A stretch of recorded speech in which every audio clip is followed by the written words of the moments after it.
Les chutes de la Lobé. Nous sommes ici dans la région du Sud Cameroun, à 7 km de la ville de Kribi, une ville balnéaire.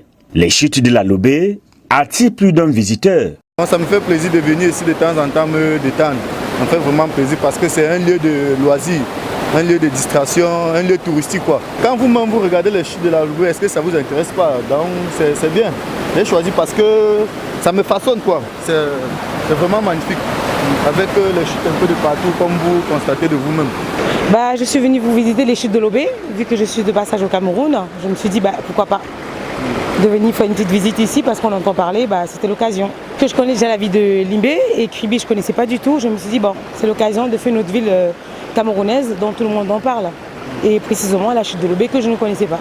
Ça va, ils sont plutôt sympas. C'est vrai qu'il n'y a pas beaucoup de gens, peut-être vu qu'on est arrivé très tôt, mais c'est agréable.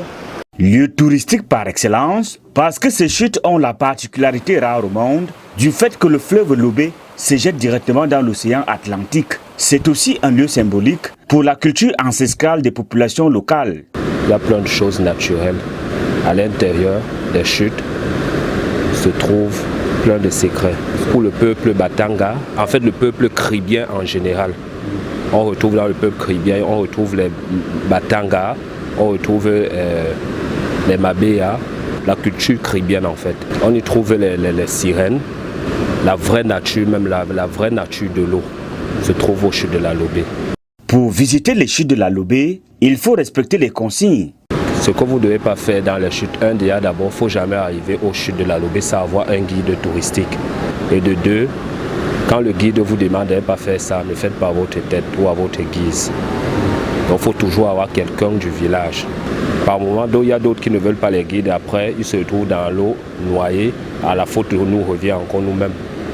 Des 10 régions du Cameroun à l'extérieur du pays, ce lieu est bien connu. Chacun a sa source. Déjà, moi, je suis camerounais. On nous a fait part de cela quand on étudiait, quand on était encore à l'école. Donc, au fur et à mesure, avec le temps qu'on a grandi, on a dit que pourquoi ne pas aller découvrir? Donc, de temps en temps, on vient aussi comme ça. Et puis... Plusieurs activités lucratives se sont formées autour de ces sites touristiques, au grand bénéfice des communautés locales. Sur le plan touristique, les chutes nous donnent les revenus. Il y a les petites activités tout autour. Comme nous, par exemple, nous, on a le restaurant. On prépare les crevettes, poissons, gambas. Il y a aussi les pirogues pour faire la traversée. Il y a le tourisme même à pied, monter jusqu'à la... Pour d'autres qui ne veulent pas prendre les pirogues, monter jusqu'à la grande chute par les rochers et tout. Donc tout donne un peu de l'argent là.